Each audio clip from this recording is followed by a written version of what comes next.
The title is the topic. Today I'm talking about McIntosh's manipulation.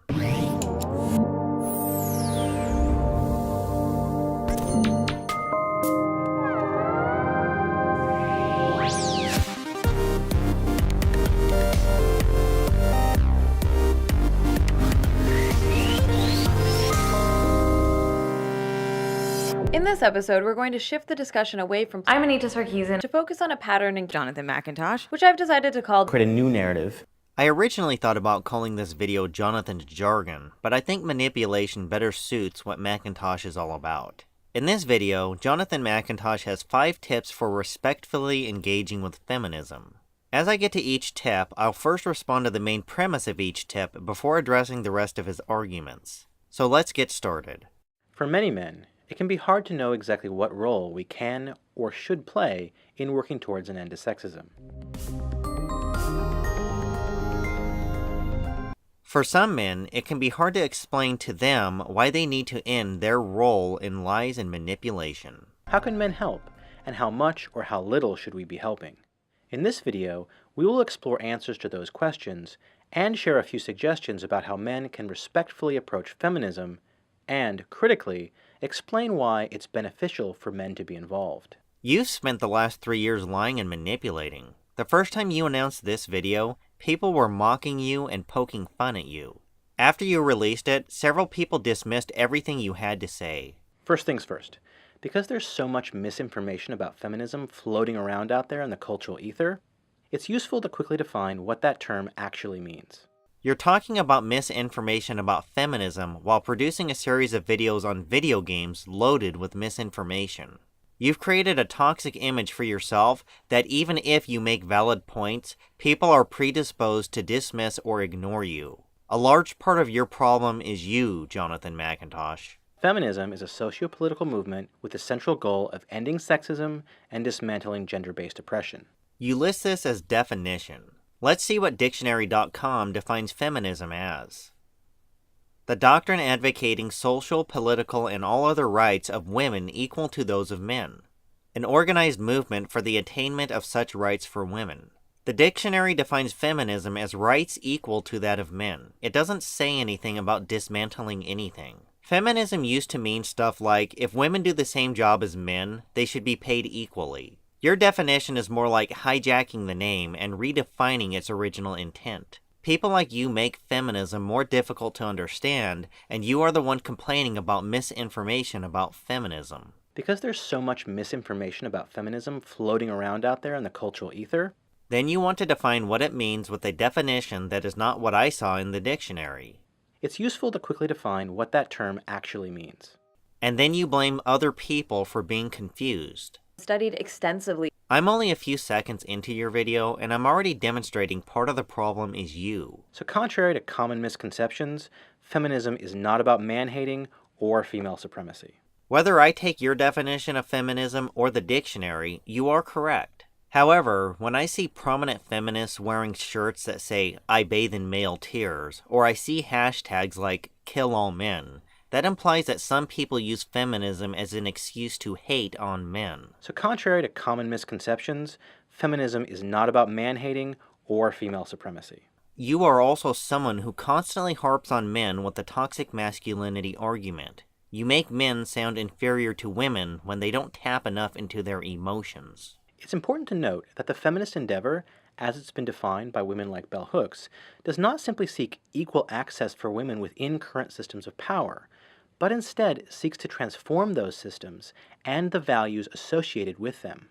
You just said how bell hooks define the feminist endeavor, but earlier you said feminism is hard to understand because of misinformation. It's important to note that the feminist endeavor, as it's been defined by women like bell hooks, because there's so much misinformation about feminism floating around out there in the cultural ether. If people like bell hooks are redefining feminism, then it's people like bell hooks that make it difficult to fully understand. Then you blame others for being confused. So where do men fit into all of this? Well, women have long been pointing out the ways in which men can benefit from feminism, and actively calling for men's participation in working towards ending sexism. When you lie and manipulate, you reinforce why people should not listen to you. Even if you make valid points, as you just did, you make it more difficult than it needs to be. As Bell Hooks writes in her landmark 1984 book, Feminist Theory from Margin to Center, like women, men have been socialized to passively accept sexist ideology. While they need not blame themselves for accepting sexism, they must assume responsibility for eliminating it. Men are not exploited or oppressed by sexism, but there are ways in which they suffer as a result of it. That bears repeating. Men are not exploited or oppressed by sexism, but there are ways in which we suffer as a result of it.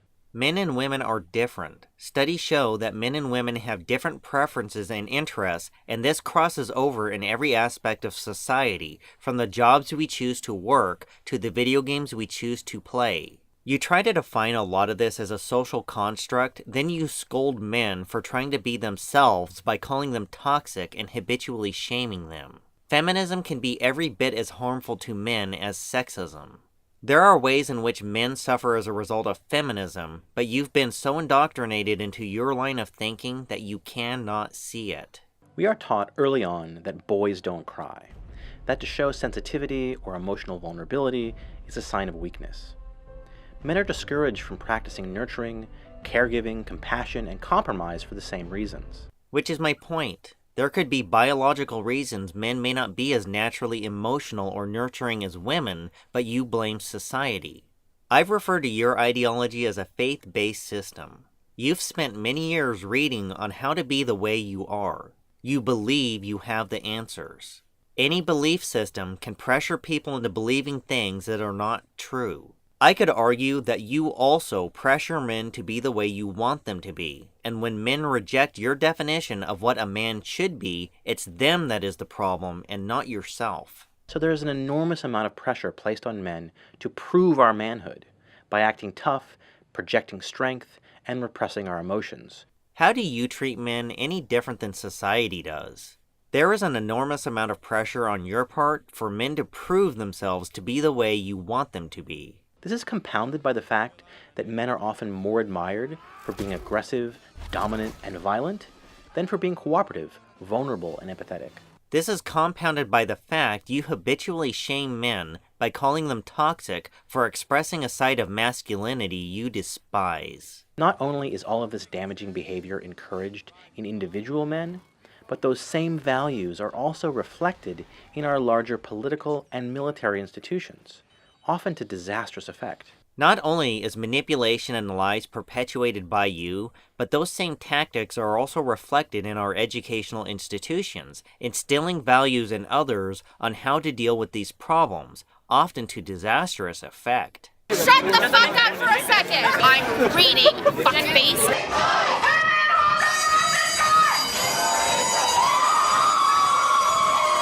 No, I don't agree with that. Then why the fuck did you accept the position? Because Who I have the a fuck hired you? You need to get out. You need to get out. No, I don't. You need to get out. I actually don't. All right. Hey, who wants to help me get this reporter out of here? I need some muscle over here. Not only can masculinity be toxic, but apparently so can feminism. Studied extensively. And until you are willing to engage with the problems on your side, no amount of trying to fix the problems on my side will fix everything. So while men as a group are afforded gender-based privileges at the expense of women, a byproduct of patriarchy is that it also causes real harm to men's well-being.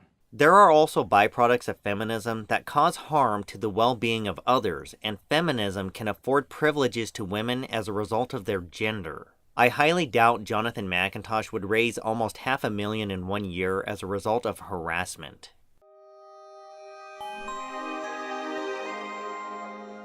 Okay, so if we're on board with ending sexism, what specifically can we do as men to be helpful? Here's our quick list of 5 tips for respectfully engaging with feminism as men. As I said in the beginning, first I'll address his tip, then respond to the rest of what he has to say. Listen to women. Now that might seem really obvious, but far too often men have a hard time just listening to what women have to say, and respecting women's knowledge and experiences. So let's start off with when I tried listening. I've said quite a bit about Keesian in my other videos, so instead I'll focus on Brianna Wu, Randy Harper, and Zoe Quinn. For the longest time, the narrative has been there is a war on women. Angry male gamers are trying to drive women out of the industry. So over the last summer, I tried listening to these women more. I tried giving them the benefit of the doubt or hear what they have to say. First, I'll talk about Brianna. Back in March, she said this. Just encountered a furious gamergator that tried to hijack my YSU presentation. Police had to get involved. Expect video to go viral. When Brianna first said that, lots of sympathy rolled in. It sounded like a horrifying event. My response to this on Twitter was that it's an odd thing to say considering we haven't seen the video. It reads more like, I want it to go viral. As it turns out, Brianna was just fine. Someone was getting a little disruptive and was escorted out. Brianna made it sound worse than it actually was, which is one of the biggest criticisms of these victims, is how they exaggerate things for sympathy, which is exactly what happened. Then there was that article Brianna wrote about trans Samus. Metroid Samus Aran is a transgender woman. Deal with it. This was based on some obscure quote from an interview. Despite the other evidence saying Samus is not trans, we are told by Brianna Wu that we need to deal with it. After the initial backlash, Brianna wrote a follow-up article that complained about harassment. It was a little more reasonable than the first article, but it was also doubling down on her belief that everyone else is the problem and not her. And for several days after that, her Twitter feed constantly talked about the problems with sexism, transphobia, etc., etc. It was everyone else's fault for not wanting to accept her blatant misinformation about Samus and calling her out on it. These are a couple of incidents, but I've seen enough out of Brianna Wu to understand why people are not fond of her. Then let's talk about Randy Harper. I had one interaction with her last year, and I came out of that thinking this person is rather childish and immature. Why do people take her serious? It wasn't until earlier this year that I remembered her because in April she claimed she just got swatted. I remember all the sympathy people sent her, including famous people in gaming. At first I thought it sucked she got swatted, but then I read through her Twitter feed. I found some of her tweets to be suspicious. To make a long story short, she had a pleasant visit from police officers shortly after someone in Congress followed her on Twitter, and she happened to be wearing pants, which she normally doesn't wear. She also sounded like she was celebrating getting swatted, like it was a good thing. After a while, evidence was coming forward that Randy lied about being swatted, but I had already suspected as much. However, she insisted she was going to provide evidence proving it happened. A while later, she tweeted what was supposed to be proof. It said there was an incident at the time, but no tactical team members were dispatched. Her own self-provided evidence saying she was swatted proved she did not get swatted. Yet to this day, Randy likes to reminisce about that one time that she was swatted. It even says so on her Patreon account, that she was swatted. This links to an article talking about the same incident. Not to mention, Randy Harper is lazy. I didn't actually write my talk before I got here. I'm kind of a really lazy person fundamentally. This person is a self-admitted liar and self-admittedly lazy, yet for some reason the narrative is gender holds people like her back. Speaking of that swatting, in that article it links to a tweet by Zoe Quinn, who is Randy's partner with OAPI. The tweet reads, if you want help talking to police about swatting and so forth, we wrote a guide to help Crash Override Network. If you go to the website, you see a timer that actually started over after it finished its countdown a few months ago. Studied extensively. But going back to the tweets, I noticed something else. Zoe's tweet directing people to her website for advice about getting swatted was posted the same day Randy claimed she got swatted. Just a mere 11 minutes after Randy lied, Zoe is directing people to her website. Since they are partners, this does not look good from my perspective. It's like things were just too convenient. It comes off as orchestrated. Even if this is all a coincidence, it doesn't look that way. Then, a while back, Zoe Quinn spoke at the United Nations with Keesian.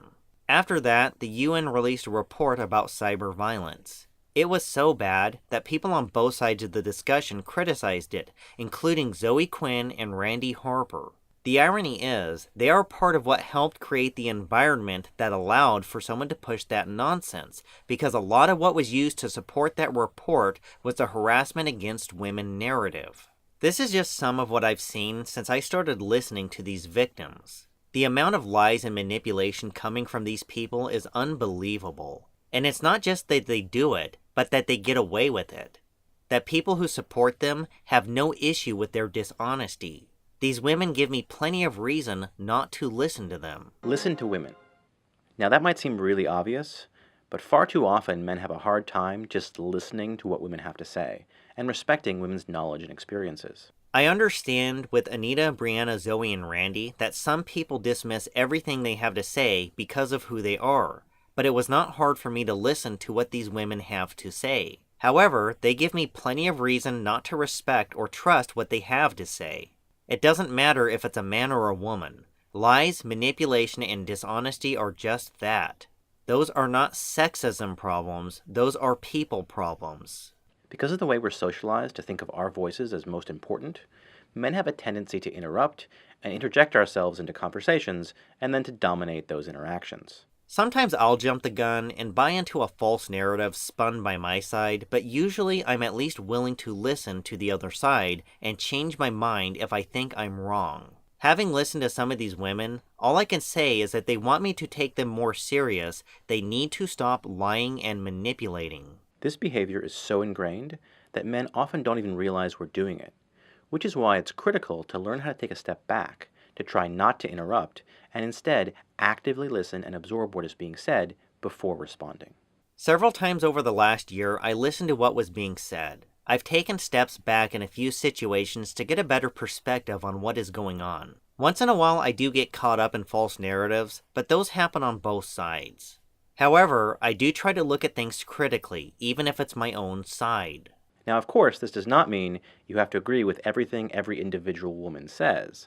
No one person's perspective can ever represent all of feminism or the experiences of all women. It simply means that we, as men, are not in a position to define feminism for women, and that we should actively pay attention to women's voices, because for so long, women's experiences, women's perspectives, and women's ideas have been dismissed, ignored, and silenced. It's especially vital to listen to women of color, particularly Black and Indigenous women, because, as feminist scholars have long pointed out, sexism is compounded when it's combined with racism and other forms of oppression. Back in 1989, Kimberly Crenshaw coined the term intersectionality as part of her theory to describe these layered experiences that leave some women more disenfranchised than others. I agree with quite a bit of what you just said, but the women you people keep pushing give us every reason in the book not to listen to them. And rather than call them out on their nonsense, you make a video trying to explain how men are the problem. It's important for us, as men, to acknowledge that when we talk about feminism, we follow the lead of women. Yet while feminist ideas do originate with women, that does not mean that it's the responsibility of every woman to teach all men about sexism. You lie and manipulate. You give me plenty of reason not to listen to you. As far as listening to women and feminist ideas, it's like certain feminists alter the definition of the word feminism to mean something else, and then try to explain how people who don't understand what you are getting at are part of the problem. So we shouldn't go around interrogating or demanding answers from women. Instead, we should be proactive in doing the work ourselves by committing to continuous, lifelong learning. It doesn't matter how much I research. You want me to accept things that I know are not true. I could read everything you suggest and it will not change my mind if I know it's not factually accurate. Why don't you do me a favor and research everything people say about feminism? Trying to unravel all the nonsense pushed by feminists is itself a long endeavor. Lucky for us, over the past century, feminist scholars have written volumes on the topic. So here are some suggested readings about feminism and how patriarchy operates as a social system. Feminism is for Everybody by Bell Hooks is a great place to start, though definitely put The Will to Change, Men, Masculinity, and Love at the very top of your list. Sociologist Alan G. Johnson's book, The Gender Knot, Unraveling Our Patriarchal Legacy, is also essential reading, as well as This Bridge Called My Back, edited by Cherry Moraga and Gloria Anzaldúa. For those interested in something written in a more academic language, check out Masculinities by R.W. Connell and her follow-up book, The Men and the Boys. Lucky for us, people challenging feminists have said volumes about the topic of feminism. I'm not saying you have to agree with everything they say, but you might try reading anything written by Christina Summers, as well as watching her playlist, The Factual Feminist. There are also various YouTubers such as Thunderfoot and Sargon of Akkad that have said a lot on the topic. I don't agree with everything they say, but I don't agree with everything you and Anita say either. But at least I listen to what both sides say about the topic instead of living inside an echo chamber. The place where men can be most helpful in regards to feminism is first within ourselves and then amongst other men. When I first started making videos about Anita, I leaned toward the narratives that others painted of her, but then a while back, I watched some of her lectures that predate tropes versus women in video games, and I saw what I thought to be a different Anita Sarkeesian. Someone who wasn't so scripted or full of manipulative language. Someone who was more interested in her work than her harassment. I challenged my beliefs about Anita. I challenged myself. I still think her videos and rhetoric are problematic, but I don't see her as some evil monster or humanless person. I can't bring myself to hate her like so many people do. As far as amongst other men, I've said things about Anita's other critics over the last year. I'll just summarize my biggest complaints. I don't think saying sexist things about Anita is appropriate. I don't think the unnecessary yelling or steady stream of insults some people resort to are productive. I think the way some people try to deal with Anita Sarkeesian is in large part unnecessary. However, those are just my opinions, and people are going to do whatever they want, and that includes Jonathan McIntosh and Anita Sarkeesian. It's sort of a stalemate, where feminist frequency does and says what they want, as do their critics. People should be willing to challenge themselves and those around them, but that goes for both sides of the discussion. Patriarchy encourages men to buy into sexist thinking, and at the very least remain complacent in sexism through our silence. Feminism encourages people to buy into lies and manipulation, or at the very least, remain complicit in lies and manipulation through their silence. So instead, step off the path of least resistance and dare to make yourself and other men uncomfortable about sexism. I won't speak about sexism, but I will speak about being an Anita Sarkeesian critic. For almost an entire year, I've called out my own side on their behavior. It was uncomfortable to see people who would normally praise me start to criticize me. What I've sacrificed by going after my own side are potential subscribers and video views. Even back when I was nice with my criticism of my own side, I saw how much they don't like to be challenged and how much support I lost as a result of telling them to try and be better people. So whatever you may think of me, Jonathan, I did not travel the path of least resistance. The path of least resistance would be to act like everyone else on my side who is an Anita Sarkeesian critic and overlook their problems. Let the other men around you know that their sexist behavior is not okay. For example, when you stand up and say that a sexist joke is not funny, the men telling that joke can no longer be assured that they will go unchallenged the next time they tell it. One time I made a video called Anita Sarkeesian and the Nonsense. I actually criticized both sides in that video, but said quite a bit about my own side. I got a lot of flack over that, but I also got praise. Some people thanked me for stepping up and saying something about Anita's other critics, and not just letting it go unchecked. These guys think their antics are acceptable, but at least I was willing to tell them I don't accept it. I don't know if that really changed anyone, but no one can accuse me of not saying something. In other words, those men can no longer count on other men to accept or go along with their sexism. Interrupting the sexist status quo is a simple yet powerful way that all men can make a difference. I've said a lot about Anita's critics over the last year. I only made a few videos on them as I kept most of my criticism on Twitter, but I did make some videos. I suspect they watch my YouTube channel as I watch their channels, so usually I'll leave them up for a few days, then make them private or delete them. It was my way of sending them a message without keeping drama on YouTube. For the last couple months, I was getting quite rude, which I probably shouldn't have, but I was getting tired of no one listening. I have a lot of patience, but for me, it kind of ran out. This was not an overnight thing, it kind of progressed over the last year. I tried my best to interrupt the Sarkeesian critic status quo, but I've concluded I'm not in a position to change anything, so I've opted to stay out of the nonsense, mind my own business, and do my own thing. But it's like I said, no one can accuse me of not saying something.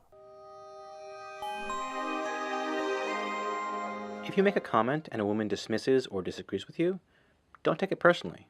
She doesn't owe you anything, and her disagreement does not necessarily mean that she's angry or frustrated with you as an individual. I didn't take anything personal till I felt like you were using underhanded tactics to respond to my criticism, but one thing that bothered me was when you released that Kickstarter update explaining to your backers who were asking for videos why they should be complacent with you. The least you could have done was apologize. Instead, all you gave them were excuses. That being said, it's completely understandable for women to express anger about sexism. Sexism should make everyone angry. After all, most women have some first-hand experience with violence, or harassment, or mistreatment at the hands of men. Sometimes even men who claim to be allies. Again, I won't talk about sexism, but I will talk about Anita's critics. Part of what started frustrating me was some of the things I saw when I looked at my own side more critically. People denying Anita's harassment while openly celebrating it. People calling her out for plagiarism, then being called out themselves for the same thing. People insisting Anita behave herself while choosing not to behave themselves. People who themselves hide their videos and in some cases disable comments and ratings and then criticize Anita for the same thing. Some of Anita's critics are themselves self-admitted not fans of video games, yet they get excluded from the same criticism Anita receives for this clip. I'm not a fan of video games. I actually had to learn a lot about video games in the process of making this. I guess the point I'm making is I'm not a fan of people holding Anita to standards they don't hold themselves to. I am one of her critics, but I can only stand so much hypocrisy. In an odd sort of way, I started to understand why Anita Sarkeesian gets frustrated, because I started getting frustrated with the same people. I don't agree with Anita on everything, but when it comes to the nonsense she deals with, I kind of get it. So don't get defensive if individual women don't want to engage with you. This is one of the reasons I rarely tweet directly at Anita. She never tweets back. Yet for some reason, I've seen the same people tweet directly at the FemFreak Twitter account over and over and over and over, like it's going to accomplish something.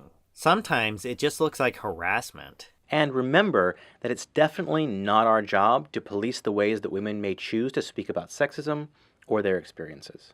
The first thing I will point out is I've already demonstrated some of them lie and manipulate. You can't trust their experience to be 100% accurate when they are lying. And even if it does not change what their experiences are, it is not bad to tell people to stop lying and manipulating, even if they are women. And last, you are telling men to police our behavior while saying we shouldn't police the behavior of women. Let the other men around you know that their sexist behavior is not okay. That it's definitely not our job to police the ways that women may choose to speak about sexism or their experiences. Why does one gender need to behave themselves while the other should have free reign to lie and manipulate? How is this double standard equality? How can we end sexism if you are being sexist against men? Men's support for feminism should not be seen as some kind of favor to women.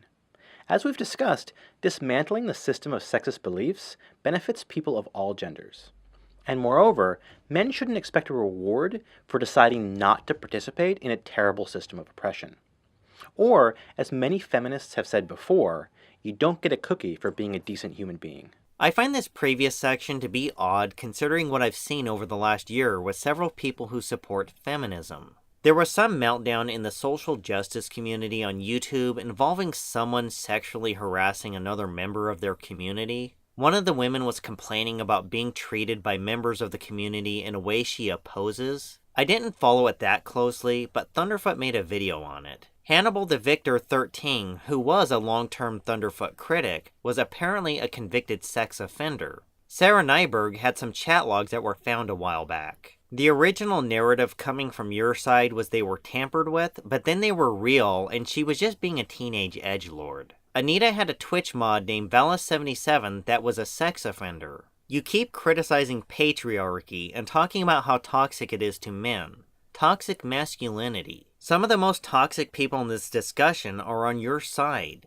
Some of the most toxic people I've seen over the last year are the ones pushing feminism. How does dismantling sexism benefit all genders if the people trying to dismantle it are pedophiles and sex offenders? Why don't you try dismantling the issues with social justice warriors and feminists? As far as expecting rewards, why do you think people rally behind Anita? Don't you think there is a part of them that does it because it makes them feel good? Oh, that poor girl. Here's some money. And while I'm at it, I'll follow you on Twitter and promote your videos. I'll teach those trolls a lesson by supporting Anita. You know, trolls. The people you should ignore, but you put together compilations of their tweets. In a way, you are rewarding trolls by giving them attention. Why do you do that? It's really hard to break years of socialization overnight, so messing up is inevitable. I've certainly made my fair share of mistakes. The key is what you do next.